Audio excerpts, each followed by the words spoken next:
ఏం పెట్టాడు అంటున్నాడు, మన కులం ఏంటి, మన జాతి ఏంటి? వాళ్ళు యూదులు. అంతకుముందు సొలొమోను ఏం చేశాడు తెలుసా?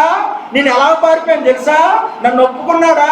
మరి పిచ్చోడా, నువ్వు ఇశ్రాయేలువి, ఇస్సాకారు గోత్రమువి, గాదు గోత్రానివి, యూదులే పరిపాలించాలా? ఈ ఛాన్స్ మనకి ఇవ్వద్దా? ఒకసారి బెన్యామీలు పనిచేశారు, ఒకసారి యూదులు పనిచేశారు, వాళ్ళ నాన్న పనిచేశాడు, వాళ్ళ కొడుకు పనిచేశాడు, మళ్ళీ వాళ్ళ కొడుకేనా?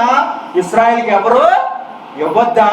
ఎటువంటి పరిపాలన మూర్ఖులు అని నూరు పడితే, ఆహా మా రెహబాంకి పట్టాభిషేకం, అమ్మా మా రెహబాంకి పట్టాభిషేకం ఊరేగించి తోరణాలు కట్టి ఏమండి హడావిడి చేసి రంగులేసి పండగ చేసి ఏమండి నాట్యాలు ఇవన్నీ ఏర్పరచుకున్న వారు ఒక వెనక్కి తగ్గారు.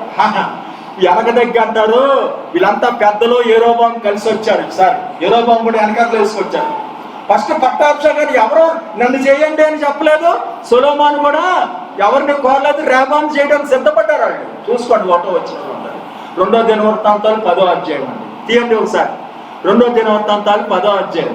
ఈ అధ్యాయంలో మొదటగా వాళ్ళు పట్టాభిషేకం చేద్దారనుకున్న వారు యెరోబాము వచ్చిన తర్వాత 3వ వచనంలో అంటున్నారు, నీ తండ్రి మమ్మల్ని బహుగా బాధపెట్టాడు. సొలొమోను లాంటి రాజు లేడని చెప్పారు. అమ్మా సొలొమోను లాంటి రాజు లేడట. ఆయన చూస్తానికి దూరదేశం నుండి రాజులు వచ్చారు. అటువంటి జ్ఞాని లేడు. దేవుడు పరిపాలించేటట్టే, ఈ దేవుడు పరిపాలించినట్టే పరిపాలించిన ఈ సొలొమోను పాలనకి ఏం వంక పెడుతున్నారు? ఏమని